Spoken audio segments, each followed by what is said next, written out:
This is just a warning to say that this episode features spoilers, mild language, and lots of talk about dinosaurs. Now, if that's not for you, then drop what you're doing and leave now. It's rare that you hear from the star of the movie before the movies come out. Yeah. You know what I mean? Like, then hear them like saying how it feels like a disaster. Hello and welcome back to Road to Rebirth. I'm Roland Squire.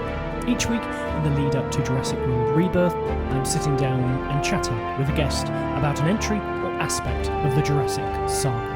And today is the turn of 2001's Jurassic Park 3. By the time The Lost World came out in 1997, a brand had been established, and the dino boom was not abating. While The Lost World was in production, Universal Studios in California opened the long-gestated Jurassic Park River Adventure, which takes riders on a tour of Jurassic Park before plunging them down an 80-foot drop in a flume as a T-Rex bursts out of a waterfall. And on the BBC in 1999, there was the groundbreaking documentary series Walking with Dinosaurs, which coincidentally is also making a comeback. All in all, it was just a mere formality that in June 1998, a third Jurassic Park entered production. However, Spielberg would be vacating the director's chair and handing it over to Jumanji and ILM alumni Joe Johnston. But Spielberg would still have a very active executive producer role. He had a clear idea of what he wanted the story to involve. He wanted the pteranodons that he'd removed from the end of The Lost World to finally get their moment in a new Jurassic film. He also wanted Sam Neill back as Dr. Alan Grant. However, beyond that point, the story was up in the air. David Koepp was not returning. Aussie director Craig Rosenberg was the first to take a stab at a script. However, that was passed on pretty quickly, for then Peter Buckman to come on and have another go. But again, this didn't really cut it, and nobody was particularly excited about the story that they had going into production. Time was ticking on, and so Spielberg, as is his wont, halted production, and Johnson threw out the script 5 weeks before shooting began, only to get on board election writers Alexander Payne and Jim Taylor. To help me navigate the tricky and troubled waters of Jurassic Park 3, I sat down with Daniel Stephen, the host and creator of the amazing Jurassic Park 3 podcast called Stuck on Sorna. Hello, Daniel. Hi, Roland. I'm doing great. Thank you very much for inviting me on. I'm very happy to be here and excited to talk Jurassic Park 3. Amazing. Yeah, me too. This film holds a very special place in my heart, and there's just so much to talk about it. My first question is, are you excited for Rebirth? Oh, yeah. I mean, right now, the hype is real. The bar is pretty high for it. I really do feel like it's potentially what Jurassic Park 3 could have been. It's got that same kind of apparently a family's crashed on the island. They kind of rescue, or unintentional rescue mission. You got the Spino back. Yes. Hints at the JP3 Raptor, kind of like similar style design. So, and David Koepp is writing it. So, no matter what else was going into the film, who was in it, who directed it, David Koepp, he knows much more about Jurassic Park and Lost World than I'll ever know. Like, that was his job, right? Yeah. Looking at the source material. So, I mean, he's the guy you want writing this film. So that's like my number one reason why I'm excited for it. So as of this recording, I'm very, very excited. But yeah, I'm very excited for Gareth Edwards and for obviously David Koepp, somebody who's probably read those books more than anybody. I would assume back in the 90s, he was like nonstop delving into these books. I mean, diving into it, reading it, notes on the walls. Like he had to know everything, even if the movies weren't very closely reliable to the novels, right? There's a lot of changes, especially with The Lost World, but it still maintains a lot of the same feeling. Ian Malcolm character, I mean, great dialogue. So it's a very exciting time to be a Jurassic fan. Yeah. More so than I think I was even, a few years ago after, Fallen Kingdom. I was kind of let down pretty big. But right now it's okay, it's kind of like a fresh start. We're back to an island. It's everything I love about Jurassic Park. So, I mean, I couldn't be more excited really at this point. I'm just, of course, I'm very cautious about being let down because that's happened multiple times in my life when it comes to Jurassic Park. I'm just amazed at the speed, like the turnaround of this film, particularly after Dominion. Now that was kind of said to be the end, and then suddenly, bang, we're back to it. Yeah, a quick one too. Yeah, it is amazing how fast it came about. And I mean, in my mind, it's just because like David Koepp knows it so well. And when I think of it like as what JP3 could have been, I do wonder if he had been like working on this idea, at least in his mind, if not on paper, for the last 2 decades, just thinking about, man, if I had time to like actually write a Jurassic Park 3, what would it have been? And I wonder if like that kind of sped things along, or the conversations with him and Spielberg throughout the years, because it happened really quick, more so than like, I mean, it was almost unexpected. When they said the release date, I was kind of shocked by it, how soon it would be. And that's interesting because they must have been so confident on that script, which, I suppose we will talk about today with Jurassic Park 3. That wasn't always the case during that point.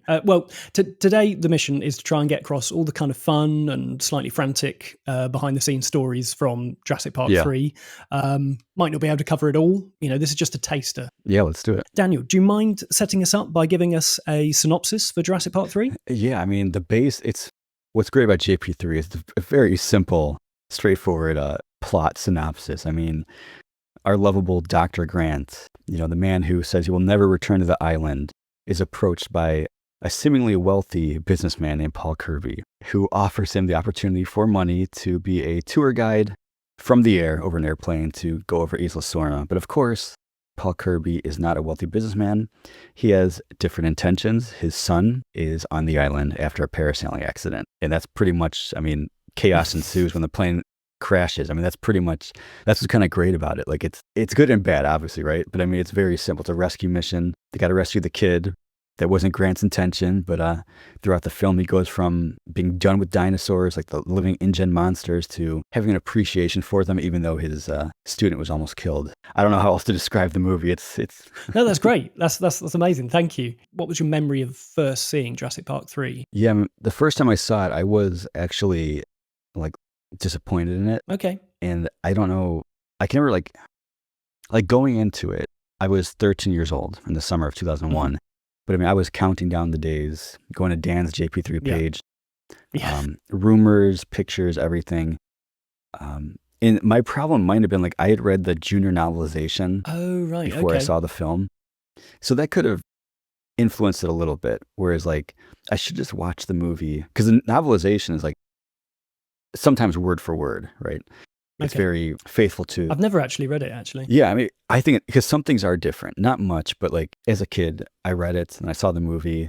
In the movie, there were a lot of great things I loved about it, but I think the big thing was the way it ended so quickly. It felt really weird. Like, even as a 13-year-old, I felt like I needed more from that movie. There needed to be something big at the end of it, instead of just being rescued. So my first initial viewing was a little bit of a letdown. I didn't like instantly, like now I love it. I appreciate it. I get more of the backstory for maybe why it wasn't a longer film. But something felt different about it compared to watching the first 2 movies, which were about a half hour longer. And it's like, I mean, you watch Jurassic Park and you don't see the T-Rex until like an hour into it, right? I mean, Spielberg did a great job like hiding the dinosaurs, where JP3 is like instantly, which is a good thing now, right? I look at it as like a positive, but you get right into the action. The Spinosaurus is on full display right when you get to the island. So it was very different. The T-Rex getting killed, Alan and Ellie not being together. There's a lot of different, like, as a kid, it just felt different. Yeah. But of course, I saw it twice in theaters. Then when it was on VHS for Christmas, me and my brother watched it like all the time, just like nonstop. It was always playing. And I think just over the years, especially since Jurassic World came out, like I've learned to appreciate it more. Okay. Like more curious about it. But my first time watching Jurassic Park 3, I was at the family holiday to San Francisco, actually. And I was just so excited to see it. 13. I just loved it from the first time I saw it. I remember getting back to the UK and taking my friends to go and see it. And nobody else was as excited as me coming out. It was amazing. Yeah. I honestly just turn around, I'll go and sit and watch it again. I think I enjoyed it more than The Lost World, and I didn't realise why at the time. I think it was just because the look of the film felt closer to how Dean Cundey filmed the jungle in Jurassic Park, and then you had somebody completely different for Janusz Kaminski. Jurassic Park 3 was the first thing I had on DVD, and with it came DVD extras. And so I just poured over all of those and just watched it. And so it was the film I knew probably the best out of all three. So, as I said in my introduction, this is the first film not directed by Spielberg and no source material from Crichton directly. So we have Joe Johnston directing. Why do you think Joe Johnston ended up getting this role to direct Jurassic Park 3? Yeah, I mean, for everything I've read, Joe had worked with Spielberg and George Lucas going back to the 70s. I mean, so they've all known each other. And I know that, I think from one quote that I had read was that Joe had asked Spielberg to direct The Lost World. Right. And then Spielberg decided to direct it. But he said that if there was another sequel, you could direct it. So it sounded like it was more like a friend type of situation. Like, I respect you, the filmmaker. Okay, yeah. You can do the next one. And I mean, Joe Johnston in the 90s, I mean, Jumanji, that's like a movie I grew up like loving. Honey, I Shrunk the Kids, Rocketeer, October Sky. Like, he's done some, like, to me, some 90s classics and beyond. I mean, it makes sense why he would direct Jurassic Park 3, more so than Colin Trevorrow would direct Jurassic World.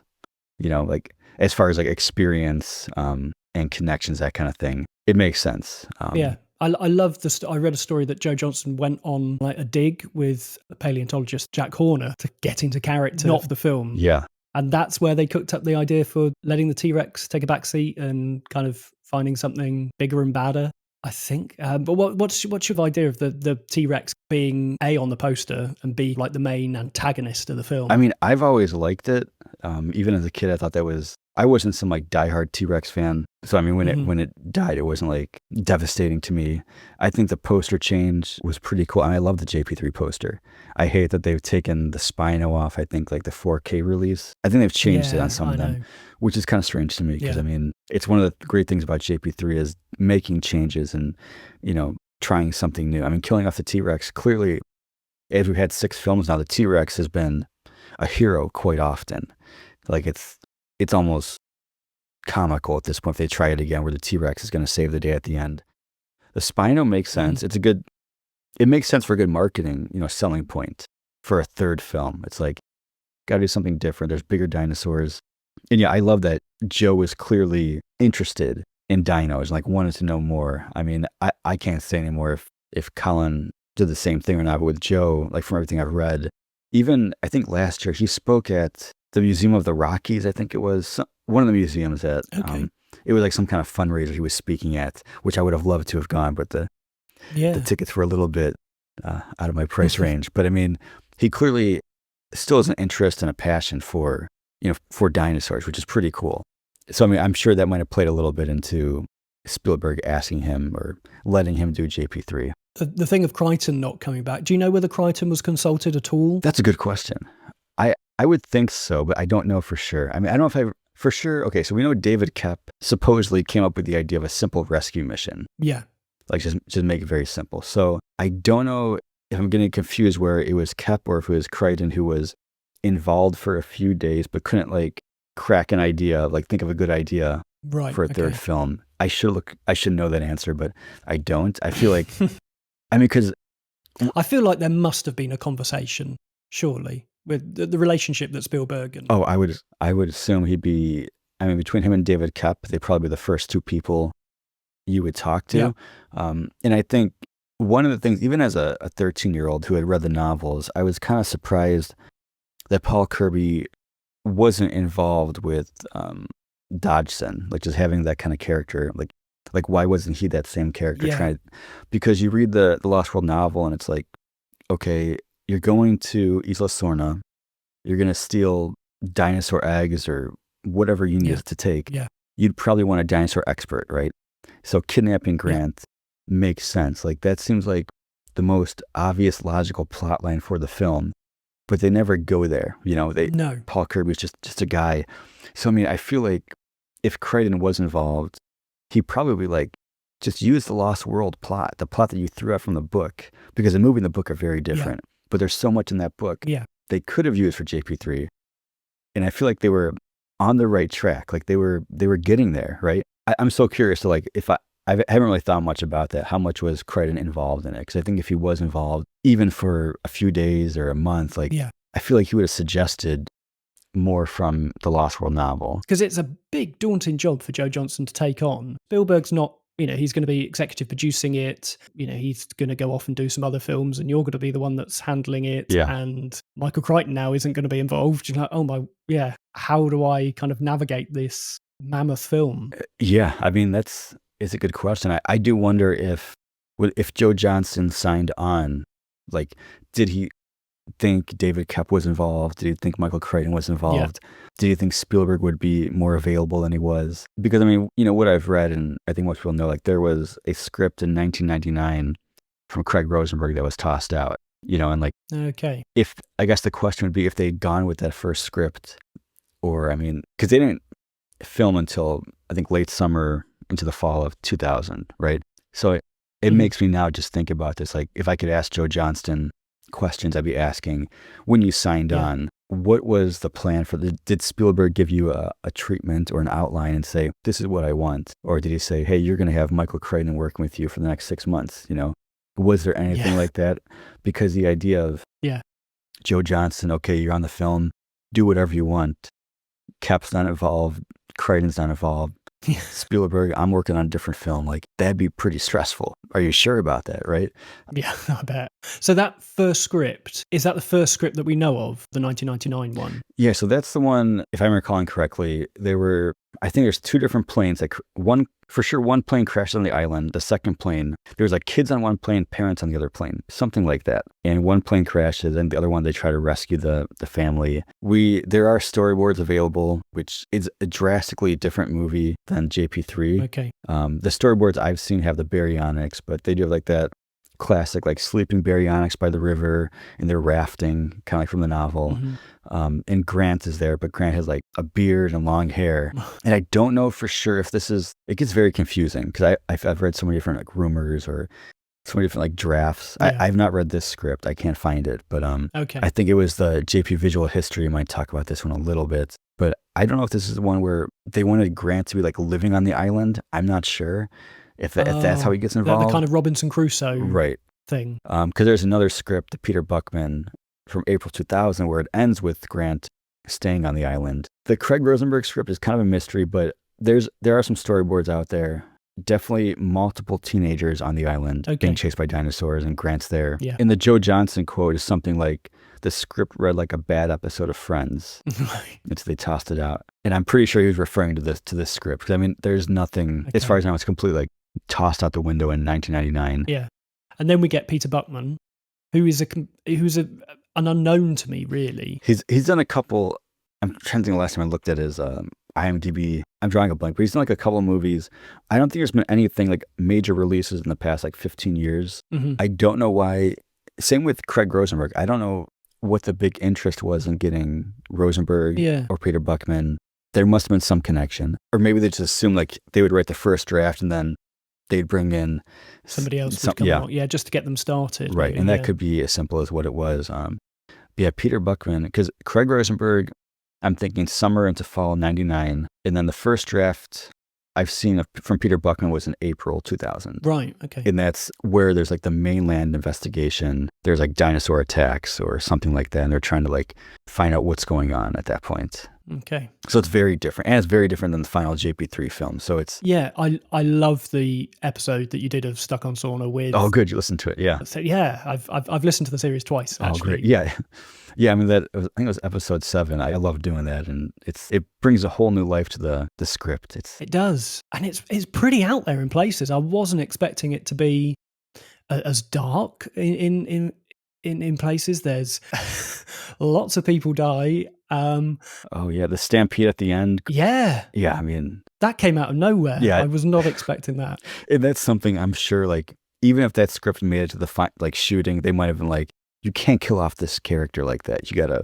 No. It's pretty brutal, and it's just with a foot like that, just smashed, and it's so close to the end. And, yeah.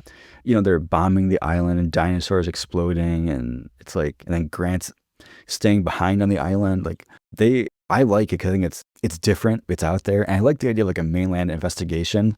It's pretty interesting. Yes. It almost feels like a TV show, sort of X-Files. Oh yeah, X-Files for sure. Yeah, I mean, it would have been very interesting. And I mean, I get the idea of simplifying it and just keeping the movie on the island. But even that, like, they really did toss out a lot of the script. I mean, a lot of things stayed the same.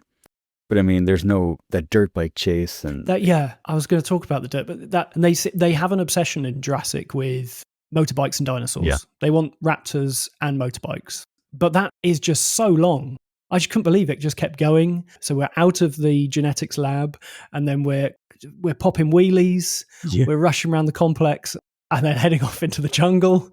It's like, God blimey, these bikes are doing really well. Oh yeah, the fact that the bikes even work at all is it's kind of funny. But I do like. There's something about a dirt bike, motorcycle in the jungle. It's tough because, like, in theory, I like it.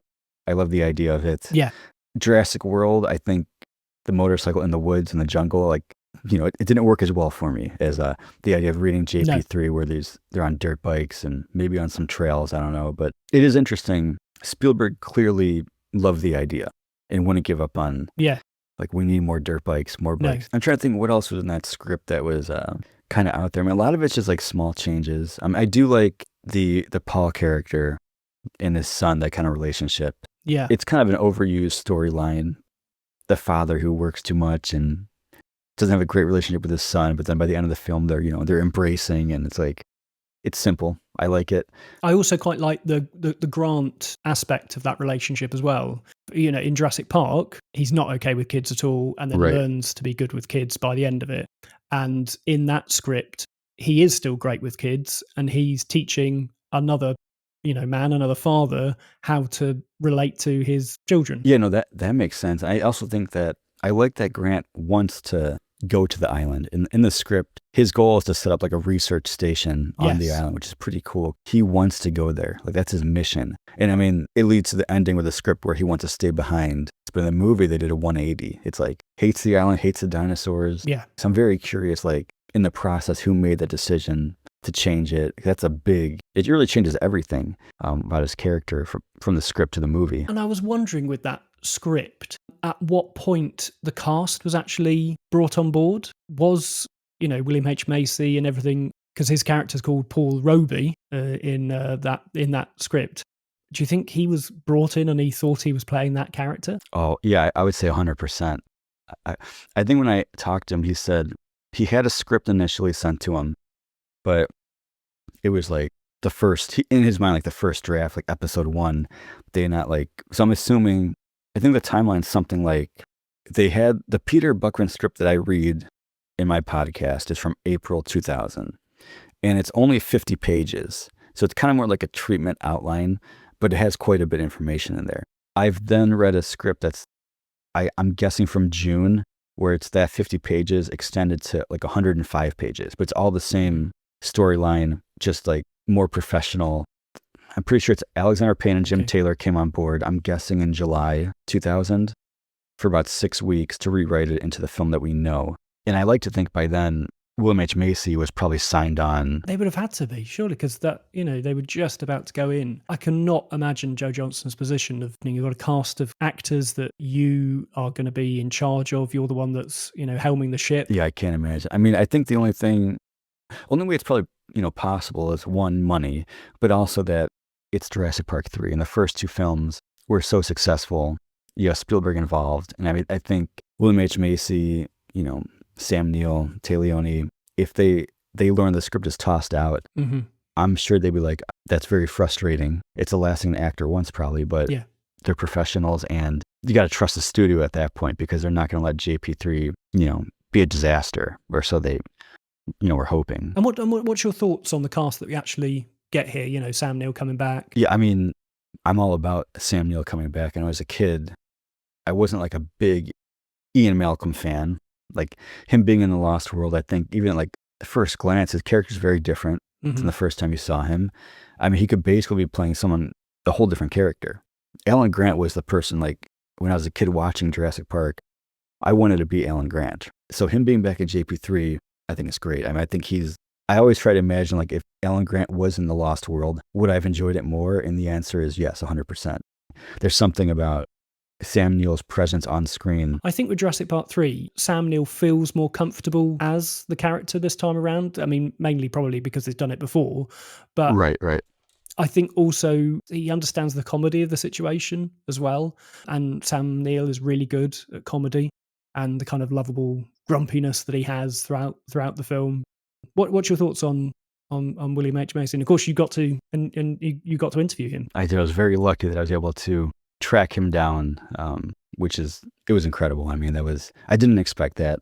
I assumed he would say no, and I assumed that when I spoke to him, he wouldn't be like happy about it for some reason, but he was very energetic, positive. If he doesn't like the film, he didn't convey that at all. Everything was, positive. Even like the negatives that he talked about with making the movie, like to him, like the way he spoke about it was like, it was 20 years ago. I was younger. I said some things that, weren't the most positive, but it's like he's grown as a person. Yeah. What is that quote that he says? Because I didn't know until I listened to your podcast. I didn't know of the context of it, but he said some rather unsavory things before filming had begun. Or? It was during filming, right? If I'm recalling correctly, because I also interviewed Dan from Dan's JP3 page. Yeah. Who kind of reported the quote initially. It was something like, I'm going to butcher this quote, but it's something along the lines of feeling like the movie, they're not being a captain, or someone should be shot for. Someone should be shot. That's the standout bit, isn't it, really? So when I talked to Dan, I remember him saying that there was a report of when they were filming on the river, they had a boat with the camera equipment on it, and the boat like tipped over, and the camera equipment fell in the water. And William H. Macy, kind of like vented his frustrations publicly about feeling like the whole situation was kind of getting out of hand with the filmmaking. He was very vocal about it. I mean, there's always trouble with movies, right? There's always some like production issues, but it's rare that you hear from the star of the movie before the movies come out. Yeah. You know what I mean? Like, and hear them like saying how it feels like a disaster. Yeah. I mean, he didn't like deny that he said it when I talked to him. He was just very open, like, yeah, I said it. I shouldn't, it was a different time, even though he still feels it was true. He made that clear, like, it's true, but, probably shouldn't have said it. But I mean, Joe Johnston himself, like, because I had the newspaper clipping taped to my wall as a kid. Anything Jurassic Park 3 I saved. And it was an interview with Joe Johnston, who was saying that he had spoken to his manager or agent asking like, hey, if I quit this movie now, what would happen? And this was in an interview before the movie was released. That's also pretty rare. Yeah. You can tell Joe Johnston like cared about the movie, the franchise. He's proud of what he did from everything I've read, but he's also very open about like, this was kind of a bad experience occasionally. I mean, what could be more stressful you're making a third movie in a very successful franchise. There's no finished script.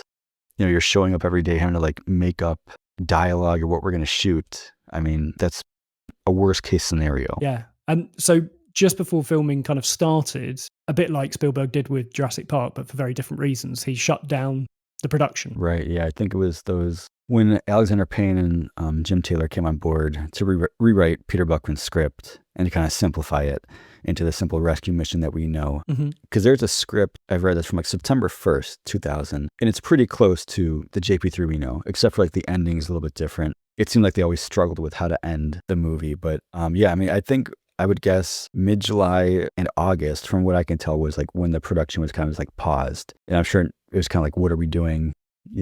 Everything was kind of like stopped except for, I mean, I know like the aviary sequence was always going to be, they knew that would be in the movie. So yeah. And that was something that Spielberg wanted in the film originally. Yes. I mean, I'm sure that's the one thing they could keep like working on and building. But for the most part, as far as I know, like a lot of things were kind of, paused. I haven't talked to Joe Johnston yet, so I feel like he's the one person that would know. It'd be interesting to hear from Alexander Payne and Jim Taylor as well, at that point of their career, being asked to come and, in all intents and purposes, save a huge, blockbuster film just before it's about to start filming. Yeah, I know. Alexander Payne, I've reached out to him and written letters. He actually spoke at a local art theater. I bought a ticket for it. He was doing a Q&A after it. But my son, he was about 1.5 years at the time, less than that. And my wife was working. My mom was going to watch him, but then she couldn't. And I was like, okay, I got my son. I'll just go and watch the Q&A and hope that my son behaves. They were playing the movie Election. Me and my son stayed in the hallway. And then once the movie ended, we walked in and there was a line of people asking Q&A questions. And I was standing in the line. I'm like, I just want to ask him about Jurassic Park 3, any question. I like a list. But my son, once I was getting closer, he was getting grumpy, not cooperating. I'm like, I can't be that guy with a kid. So I left, but I was like, man, that's probably the closest I'll get to Alexander Payne to ask him that question. I keep reaching out, but like I'd be fascinated by what he has to say about his time on the film. He's a great writer, great director, and yeah, and I mean, I remember watching like About Schmidt that came out like a little while after that with Jack Nicholson, and the only reason I watched that is because I knew that the name that they were attached to that because of Jurassic Park 3. Oh, really? And it's such a funny film. And of course, now The Holdovers. That's a great movie. And that's, it's going to be always on at Christmas for me, Yeah. And I think that's what they managed to add to Jurassic Park 3. Just a bit of lightness, a bit of humor, a bit of knowing that this is the third film in a franchise. I mean, them getting, Jim Taylor, Alexander Payne, and saying you have like 6 weeks to save the movie. I mean, they must have known clearly that William H. Macy was a big star of the movie. Yes. And I feel like they took his character kind of like from the movie Fargo. William H. Macy is amazing in Fargo. And it's the character is kind of like in a similar like world as far as like car salesman kind of guy, a regular guy that's kind of like a doofus a little bit, like goofy, and they put him in a Jurassic Park movie. I don't think, Payne and Jim Taylor were on board during filming. As far as I know, Peter Buckman came back. And I know John August also came on board for a little bit. But I don't think those two writers were involved. And I kind of wish they would have been, because I know they were making up dialogue, on the day, like these conversations about tow truck drivers and that kind, fishing and stuff like that. Like there could have been more. That's like the one thing with JP3. I wish there was more time like them to talk and just like take a break and talk more, like add something more to the character a little bit than what there is. In one of the scripts, the September 2000 script, I think, which is close to the final film, I feel like the character Eric tells his mom something like Ben got hurt, like mentions at least that Ben Hildebrand is dead. And that line always sticks with me because it like feels very natural and innocent where it's like, he got hurt. And it's like, Eric's a kid. He's been on an island for 2 months, traumatized. The one adult that he had died in a tree. And it's like, of course that would mess you up. Like I wish there was more to that, but like they just didn't have time to kind of like cut it all out, it's a bummer because JP3 had room to really grow. So with Jurassic Park 3, that's the bits that we didn't get. I think there's so much to love about JP3, starting I think with that, amazing plane crash. Yeah, I mean the plane crash. I mean, right when they land on the island, I mean, within minutes, like it's just chaos, right? Plane crashes, falling out of the tree, Spino killing people. And they do a great job of just like getting into the action, which is not what we're kind of used to with the first two movies, where they kind of pace it out nice and slow. But it does make sense when you don't have much of a script. It's like, well, we know the plane crash needs to happen, so it's like, we'll extend that action. Don't need too much dialogue. No. But it does work pretty well. I mean, the crash, leads right into the Spino T-Rex fight. And that leads right into the Kirby's revealing who they are. Yeah. The plane crash, I've learned to appreciate it more than just a plane crash. Like, you've seen the behind the scenes pictures and read stories about like, it's very well done. I love the editing. Because that's all real, isn't it? That's a real model. Yeah. Which feels exactly like Joe Johnston was doing on Star Wars. Yeah, I mean, he knows what he's doing. And, between Stan Winston, and the crews, the modeling of this movie, I would never have known the plane, was a model. But you see the pictures where the multiple size planes, right? They're miniature, there's a bigger one, there's one that's in a tree that's permanently in the tree and like kind of rotates back and forth. I mean, it's very impressive work. When I first saw the movie as a kid, where I wasn't like overly in love with it, to now I, love the movie. But I've learned like what goes into filmmaking.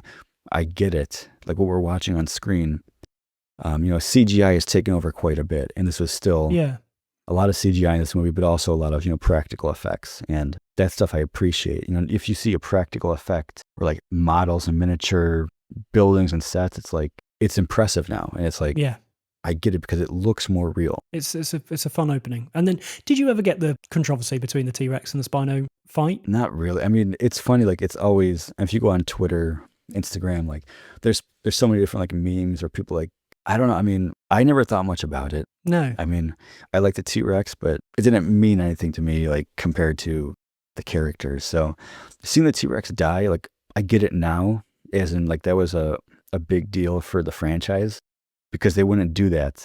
No. In a Jurassic World movie, right? T-Rex was the hero.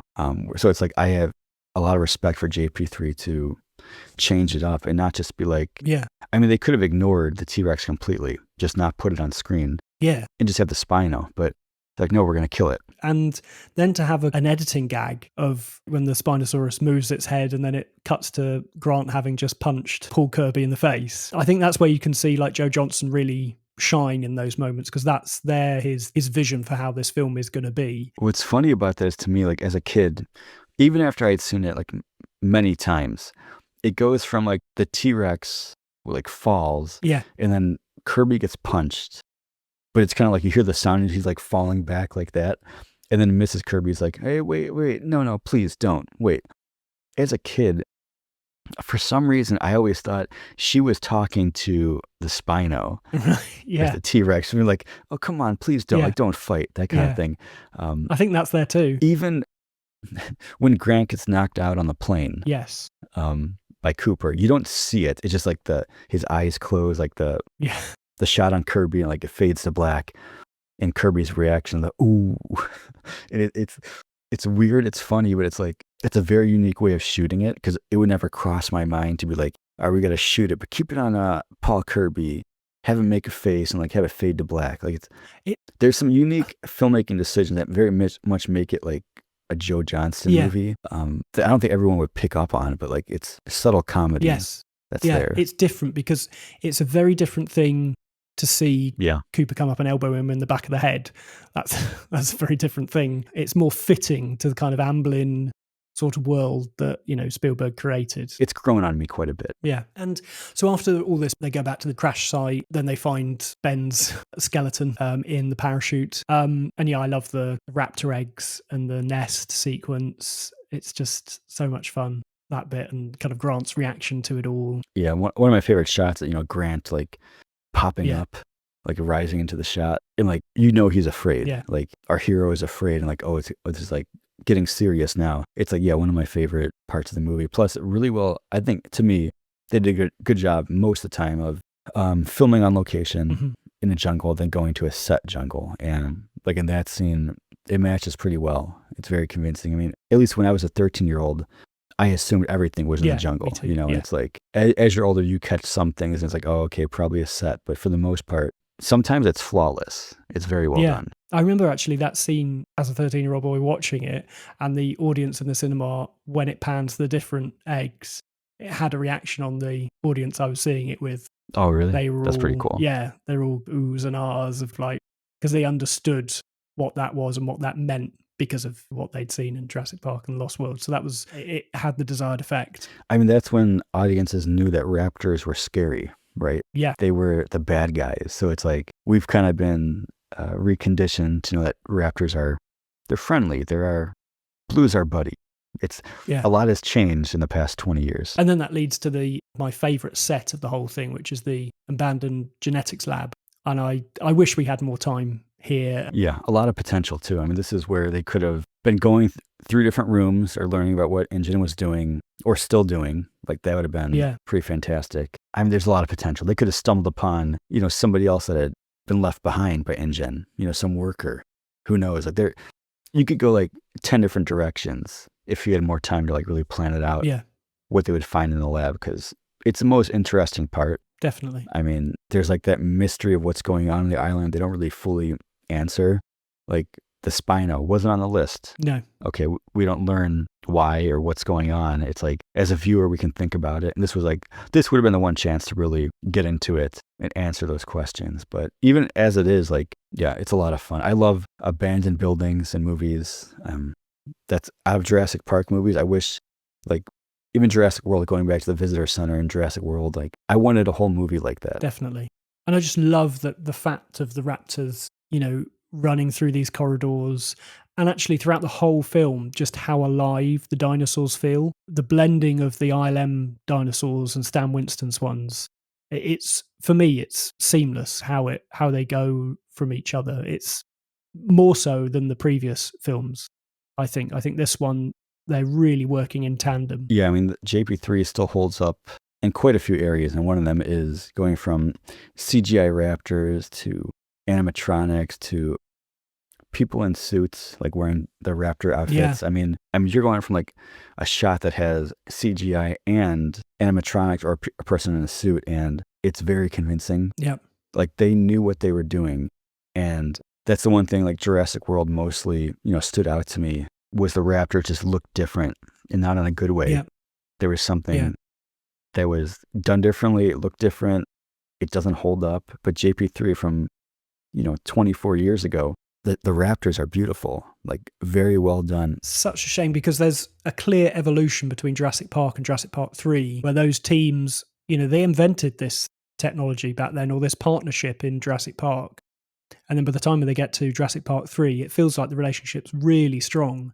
So it's such a shame that, Stan Winston wasn't around and the studio wasn't really, CGI had taken over so much by that point that to kind of go and do it the practical way would have cost them a lot more money. That seems to be the reason why they didn't go down the practical route for Jurassic World, was the money involved. And then you get the Pteranodons and the Avery sequence, which is probably for me the standout section of this film. It feels the one that's the most put together.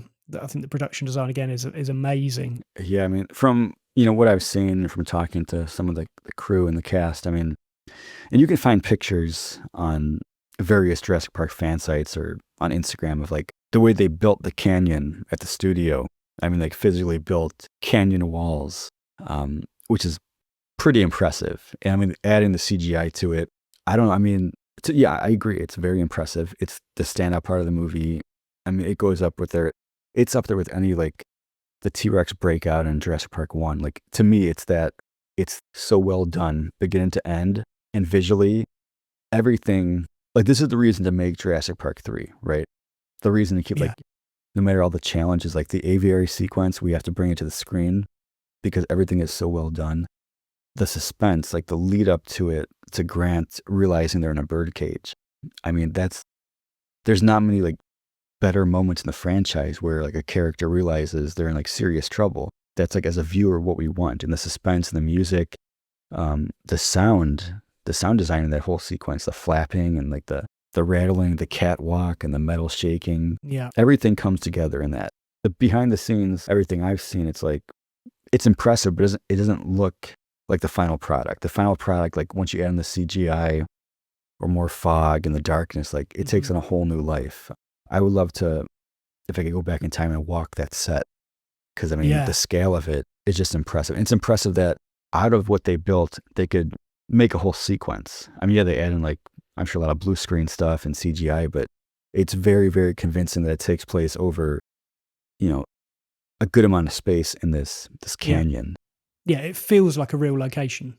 Yeah, and it's the fact that it goes from, the top of the canyon, walking down the steps, the catwalk, between Billy and Eric flying around, then falling into the water, everyone falling into the water. I mean, it's just like, they make great use of the canyon, of the space, going from top to bottom. Yeah. It's one of the things that has frustrated me about Jurassic World is that there doesn't appear to be like an attempt to top this. In all three movies, I'm like, there's nothing that really comes close to it. And I think, no, the first movie, the breakout, the T-Rex, it's great. Lost World, the trailer over the cliff is incredible. 3's aviary sequence. Nothing in my mind ever came close to the aviary sequence. I don't know why. I don't know what could possibly, but having like a sequence, like it's like a clearly defined part of the movie that it's like, this is what we're focusing on for 8 minutes, right? Yeah, and you've got Billy that dies, essentially in this. What's the reason, do you think, that he came back at the end? Because it feels like a very definitive death. Oh yeah, he's dead. Oh, you could not kill that guy more. I mean, Billy was a goner, right? I mean, as a viewer, Billy coming back is pretty shocking to the point where he's still able to talk. It's kind of like, whoa, I thought you were getting like stabbed and drowned. I mean, he's just got a few bandages. That's all. I know. It's like that strong desire to have like that Spielberg happy ending. Yeah. I don't know. I wonder if they shot multiple versions where Billy stayed dead, because it wouldn't take much to just like cut him out of that scene, right? No. which is like he appears, they talk.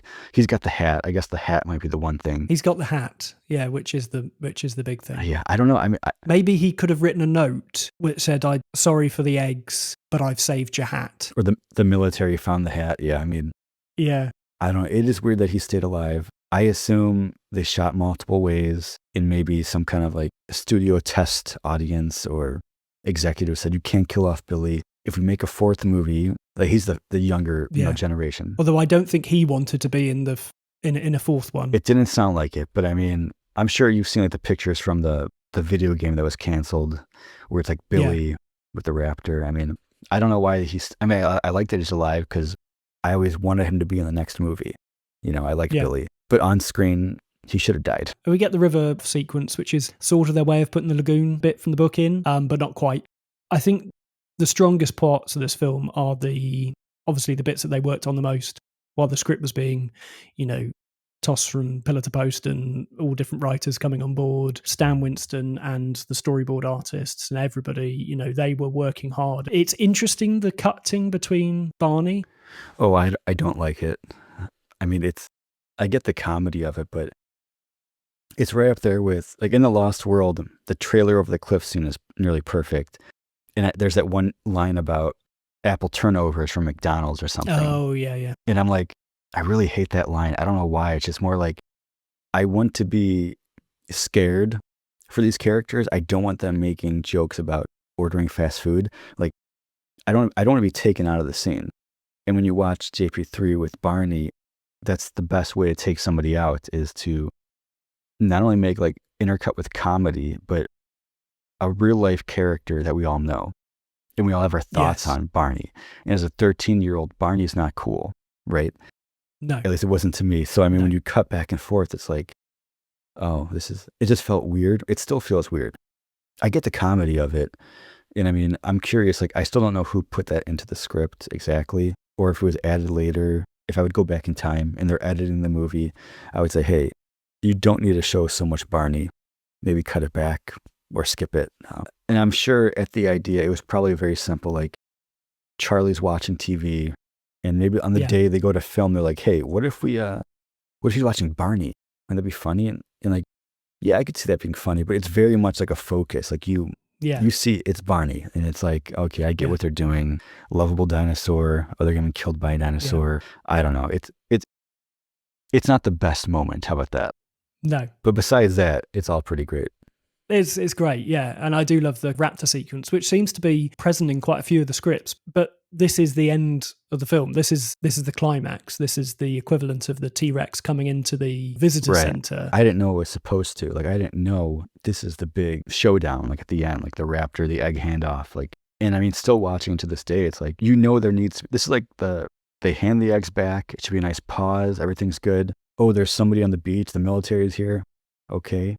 But now things should go wrong again. Like, there needs to be that. Like, you don't feel like the egg handoff is what the movie's leading to, even though like it makes sense. And I know some of the scripts, I think it happens more like in the middle of the movie.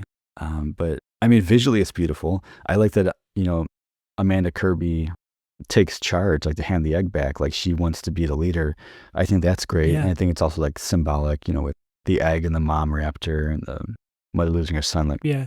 And she gets her moment in the film. Yeah, so it all makes sense, and I think it's great, but it's funny because it's like, I almost like devalue it because it's supposed to be a bigger moment than it feels as a viewer, like, because I know they're not going to hurt our main characters at that point. Yeah, so the film came out summer 2001, and what was the sort of reaction that it had?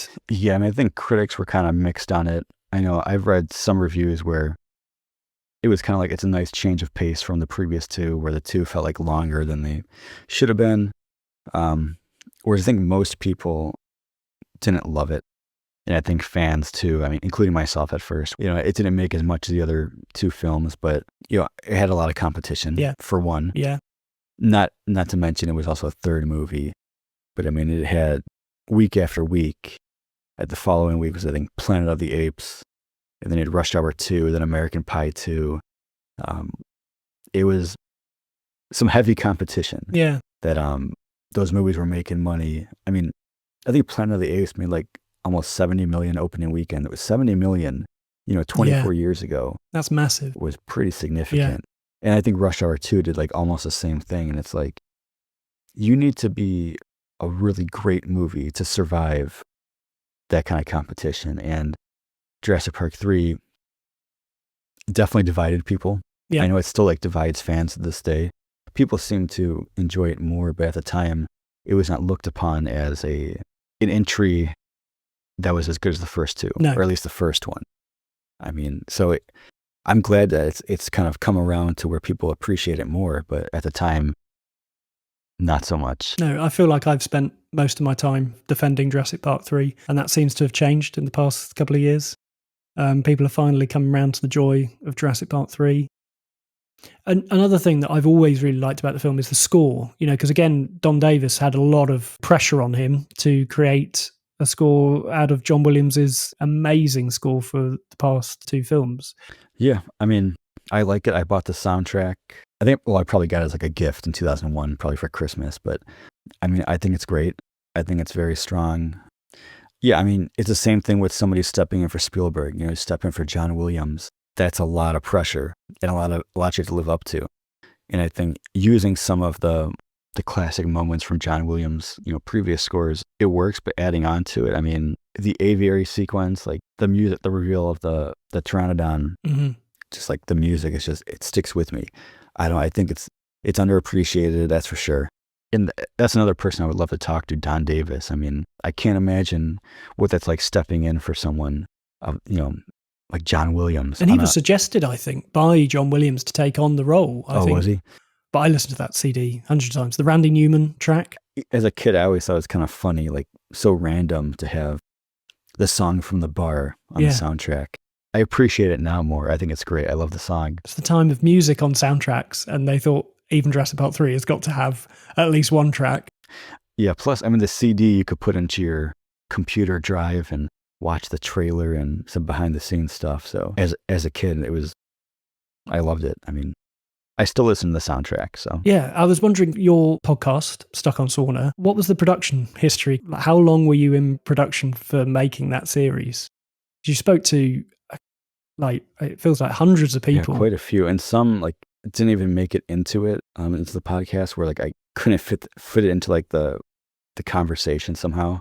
And hopefully I'll use it on, new episodes.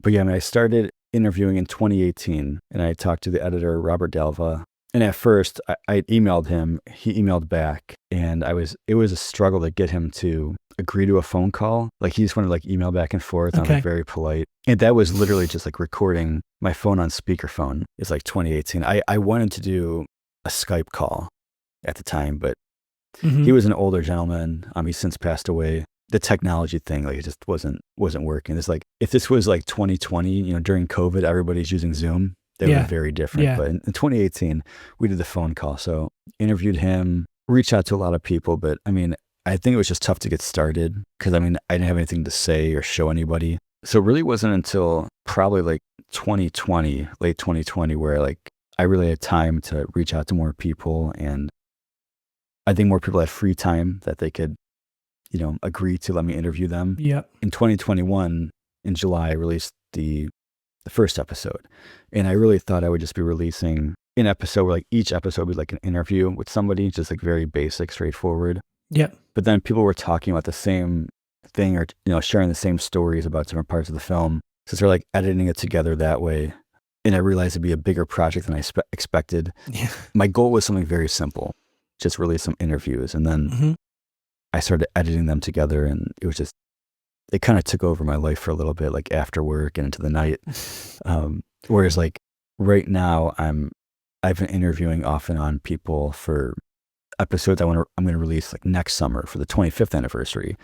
And I'm trying to plan it out better, so it's a little bit easier, but it all depends on who agrees to talk to me.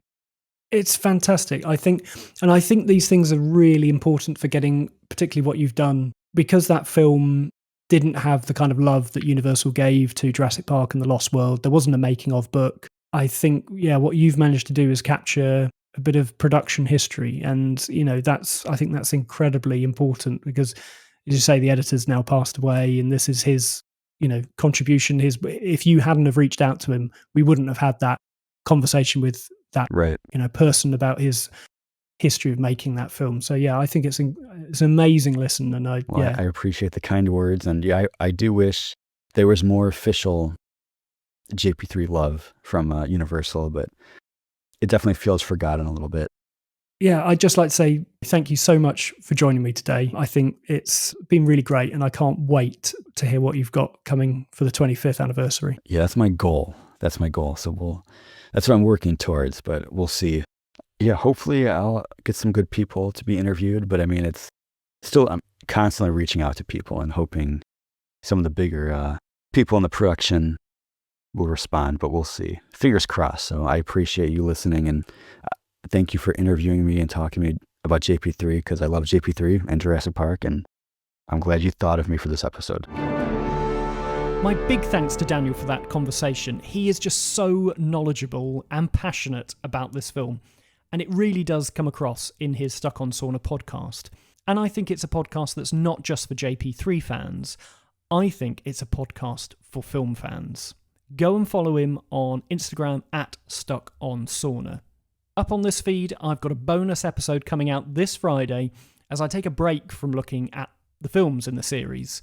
I'm just trying to simulate the agonising wait between Jurassic Park 3 and Jurassic World, so bear with me. But I have got an amazing conversation to bring you. It's with Jurassic franchise ambassador Stephen Ray Morris of the See Jurassic Right podcast. We cover our excitement for Rebirth, we share our series rankings and hot takes, and also our prediction for wedding music 100 years from now. Let's just say it's wide-ranging, and I had an absolute blast recording it. If you like what I'm doing here, then please share this podcast on social media using the hashtag #RoadToRebirthPod and follow along on Instagram at @RoadToRebirthPod. But until next time, I'll say thank you very much for listening, and goodbye.